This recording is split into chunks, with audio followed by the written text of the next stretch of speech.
Welcome to my YouTube channel. Let's start the video. You've been getting home late again. Her voice had that edge to it. Not quite accusation, not quite concern. My name is Ronald Winters, 52 years old, and owner of Ironwood Forge, a heavy equipment contracting company I built from nothing but calloused hands and 18-hour days in Spokane, Washington.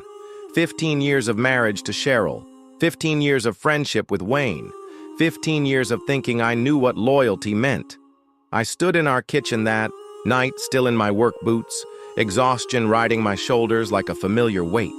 The kitchen clock showed 9:30 p.m. Late, but not unusual. Not for a man trying to land the Patterson contract that would double our business. Big project, I said, washing grease from under my fingernails. You know how it is. Cheryl nodded. Her lips pressed thin. She'd been different lately, distracted. Her phone always face down on tables, always within reach. She used to ask about my day. Used to listen to the little victories and setbacks. Now there was just the quiet scrape of her fork on her dinner plate. Reheated for one. Wayne called. She said casual. Too casual. Wanted to know if we're still on for the barbecue this weekend. I dried my hands slowly. Wayne Hoffman, my best friend since our 20s, the godfather to our son, the man who stood by me when my father died, when the bank almost foreclosed on our first equipment yard when Cheryl miscarried our second child. Sure, I said. Tell him I'll bring the steaks. She smiled, a quick thing that didn't reach her eyes, then glanced at her phone when it buzzed. She turned it over, read something, and the smile changed, became real, soft, private. Just Jennifer, from book club, she said, though I hadn't asked. I nodded and headed for the shower. That knot in my gut tightening. The same knot I'd felt when Thompson Construction tried to undercut our bid by bringing in cheaper equipment from Canada. The same knot I'd felt when the bank manager called me son while explaining why our loan wasn't approved. The feeling that said something's wrong here. Pay attention. Under the hot water, I thought about Wayne's new truck, about Cheryl's sudden interest in book club meetings on Thursday nights, about how they both seemed to find reasons to check their phones at the same time during our last dinner together. I'd ignored the signs for weeks, months maybe, but ignoring rot doesn't stop it from spreading. I met Wayne Hoffman on a construction site in 2010. He was a site manager. I was subcontracting the heavy equipment work. We got to talking about vintage motorcycles over lunch, and by the end of the project, we were riding together on weekends. When I decided to start Ironwood Forge 3 years later, Wayne was the first person I called. He put in $30,000, most of his savings, for a 15% stake and never once questioned my decisions, even when we barely broke even those first few years. Cheryl and I had already been married for 7 years by then. She'd stood by me when I was just an operator making hourly wages when we lived in that one-bedroom apartment with the leaky ceiling. She'd believed in the dream even when her parents called me, a guy with dirt under his nails and nothing to show for it. We built something real together, a home, a son, Thomas, now in college studying engineering, a life where her parents eventually ate their words at our 25th anniversary party, her father admitting I'd done all right after all, while eyeing the lake house we'd just bought. Wayne was there for all of it. Bachelor party, best man. Hospital waiting room when Thomas was born. The three of us, Cheryl, Wayne, and me, we were solid. A triangle that couldn't be broken. At least that's what I thought. The first real crack appeared last Christmas. Wayne's wife, Diane, had left him the year before, claiming she needed space. He spent the holiday with us like family should. I noticed how Cheryl touched his arm when she laughed at his jokes, how their eyes held a beat too long when they thought. I wasn't watching. I brushed it off, told myself it was nothing. Wayne had been my friend for 15 years.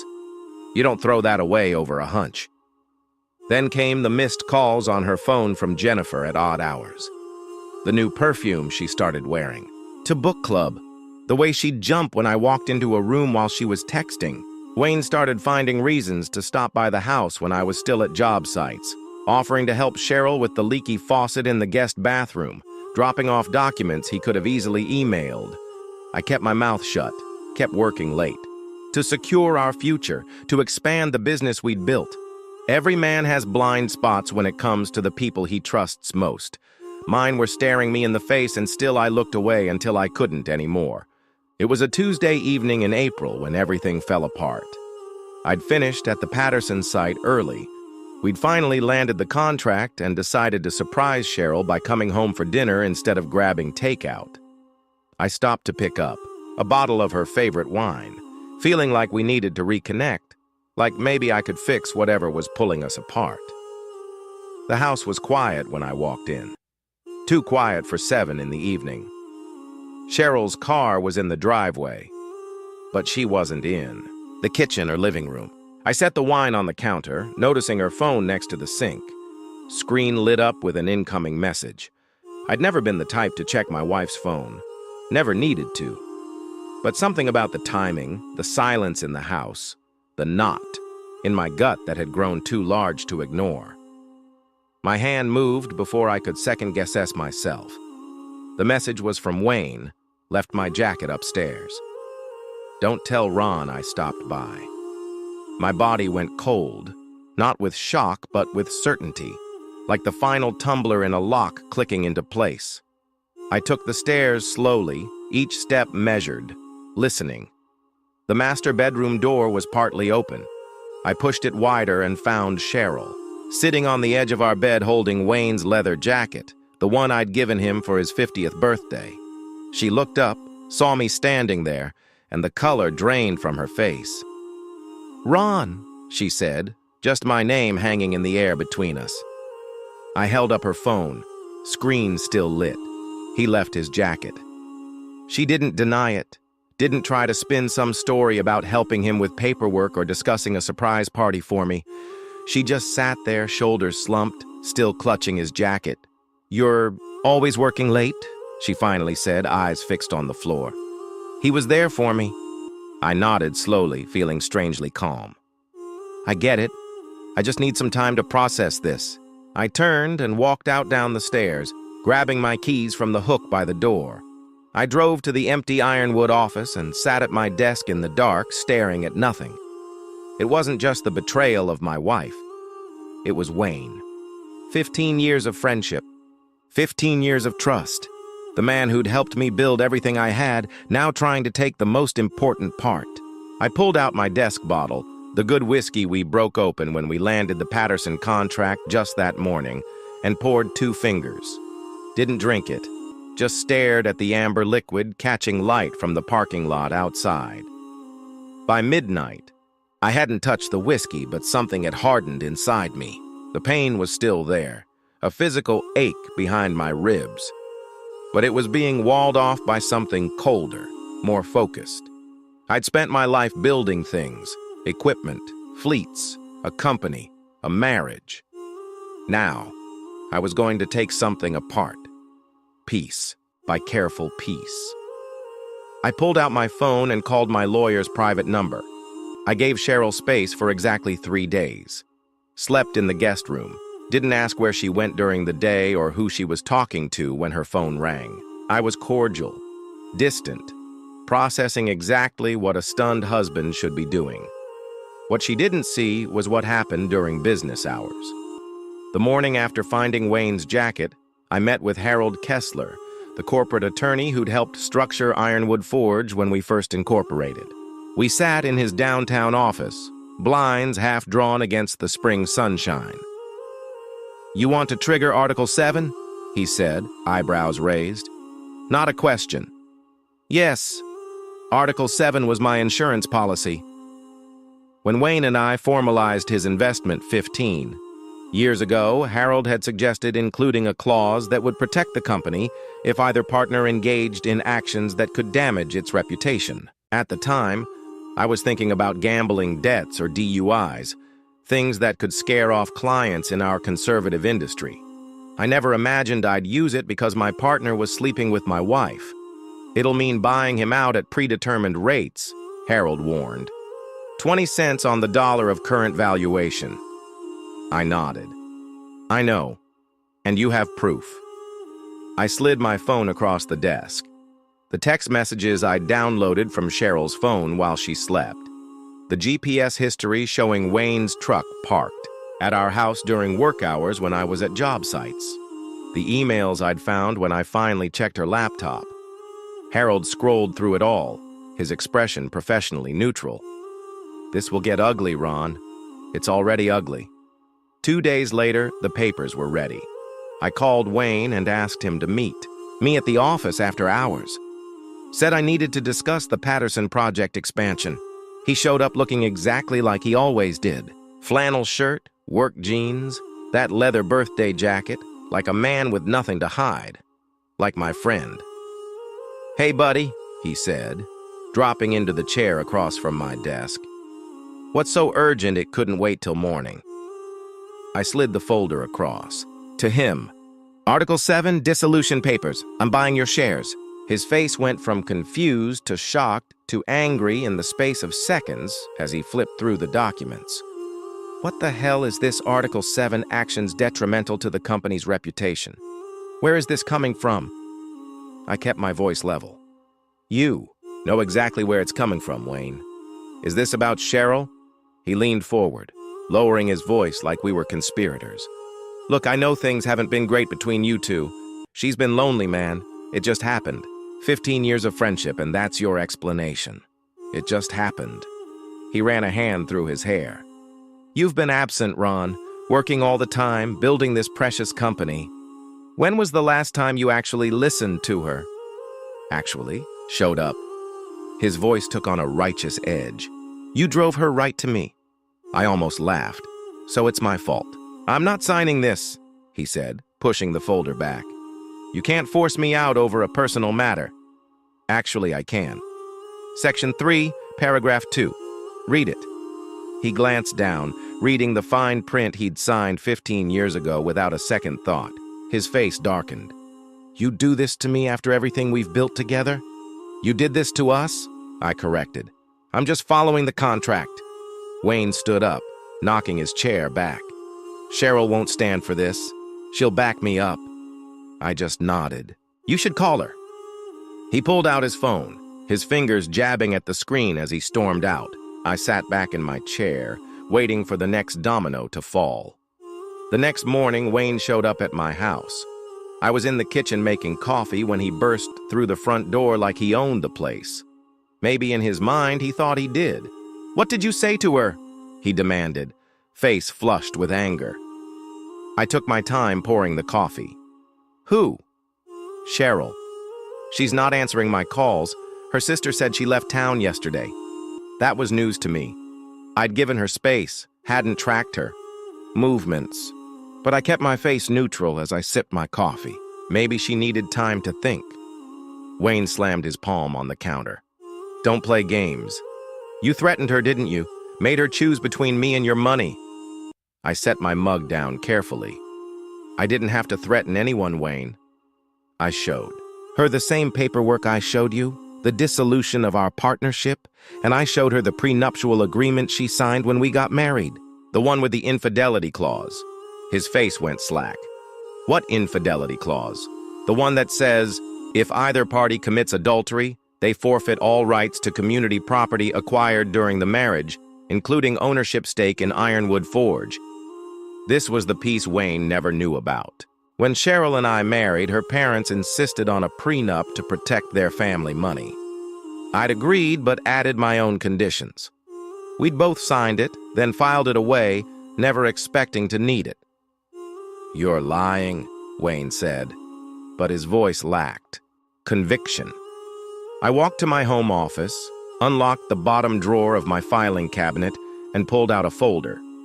Inside was the original prenup with both our signatures, along with the amendment clarifying the infidelity clause.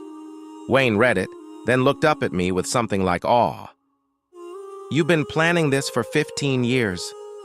No, I said honestly. I've been protecting what's mine for 15 years. There's a difference. He sank into a chair, the fight draining out of him. So that's it. You strip us both of everything. Not everything, I corrected. just what you took from me. But there was more. Wayne didn't know. While he'd been busy destroying our friendship and my marriage, I'd been reviewing all of Ironwood's client contracts. Most had been signed with my personal guarantee, not the company's. The clients were loyal to me, not to our logo. I'd also discovered something that turned my stomach. Going back through the company books, I found small discrepancies. Equipment, rentals billed to projects that never used them, expense accounts that didn't match receipts, vendor payments that seemed inflated, all managed by Wayne. There's one more thing, I said, pulling out another folder. The audit of your expense accounts for the past 3 years. Wayne's eyes widened. Ron, that's not what? Not embezzlement, because the accountant says it looks exactly like embezzlement. $173,000 worth. The blood drained from his face. It was temporary. I was going to put it back.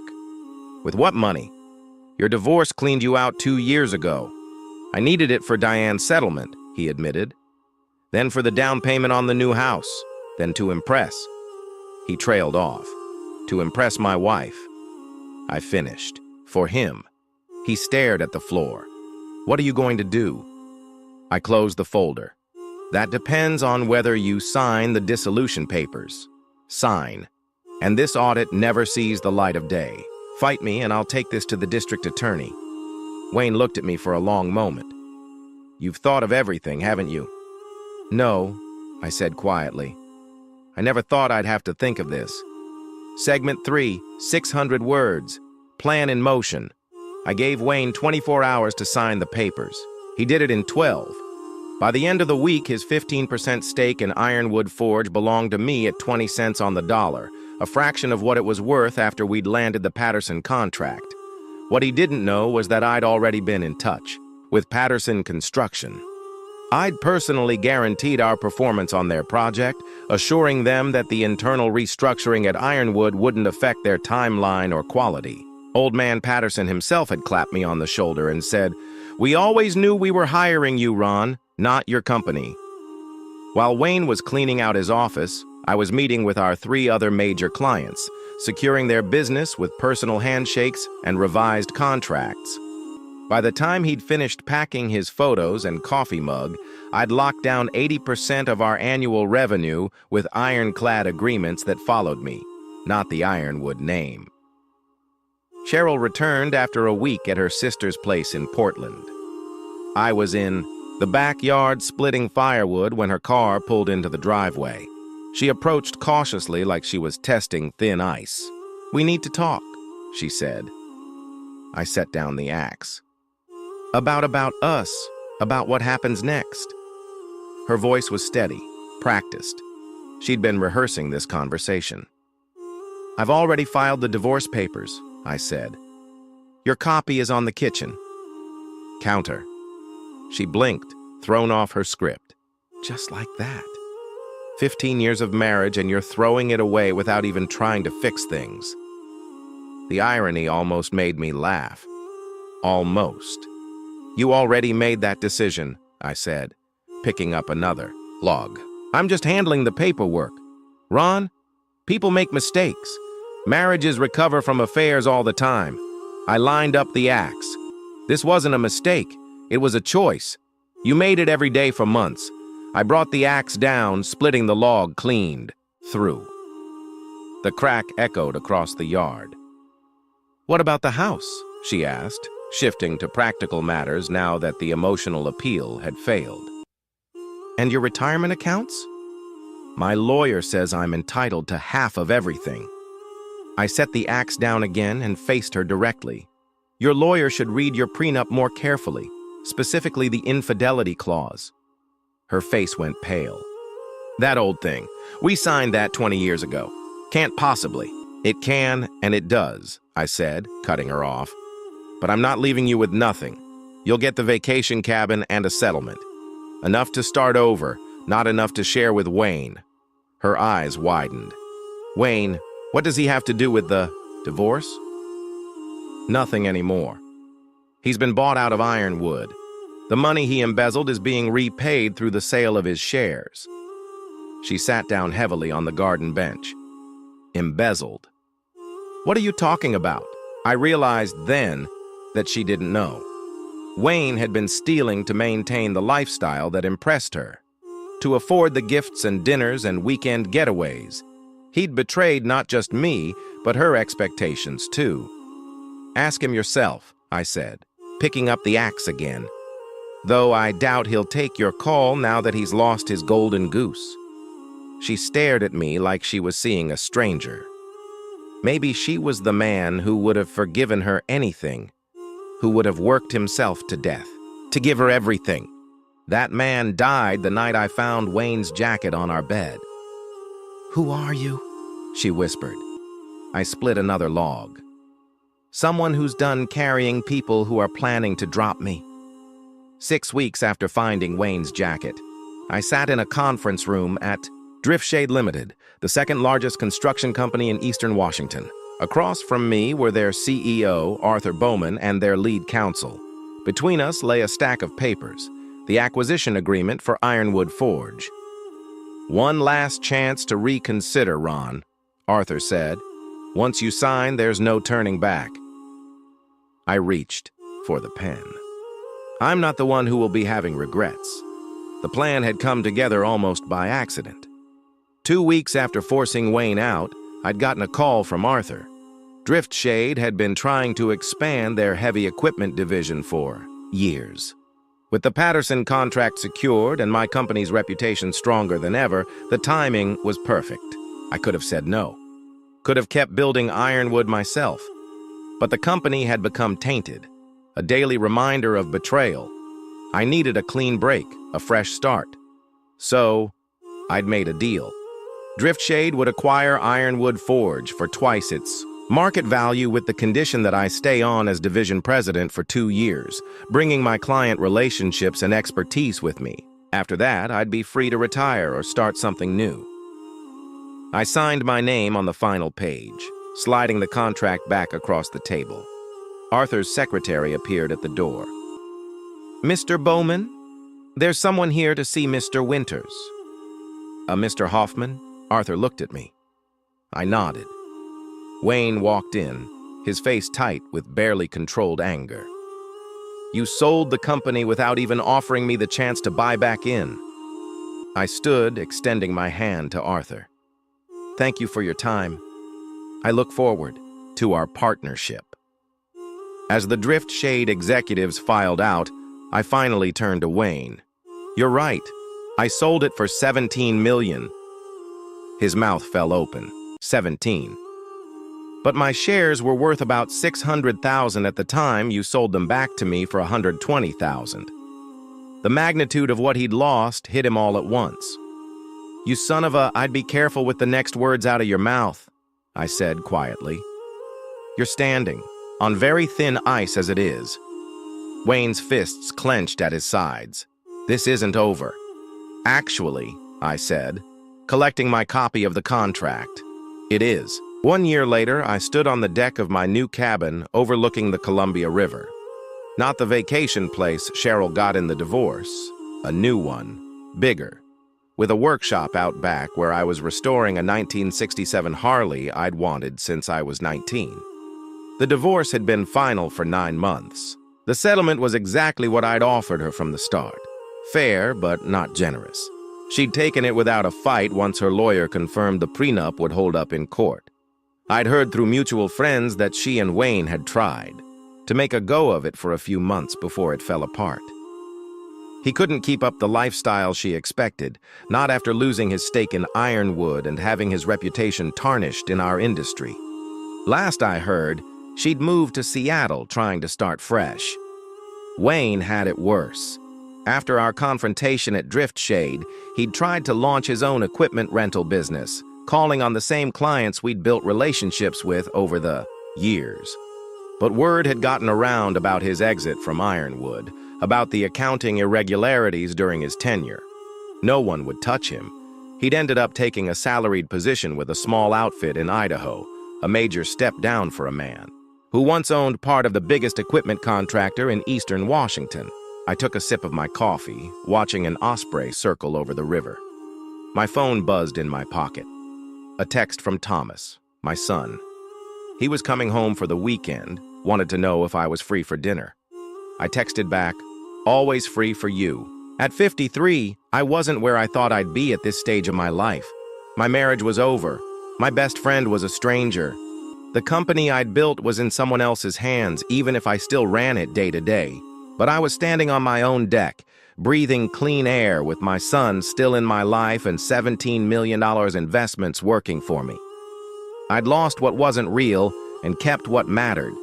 Some men spend their whole lives learning who they can trust. I learned it in one brutal night. Expensive lesson, but worth every penny. Thanks for watching this video. Be ready for the next video. Like, share, and subscribe my YouTube channel.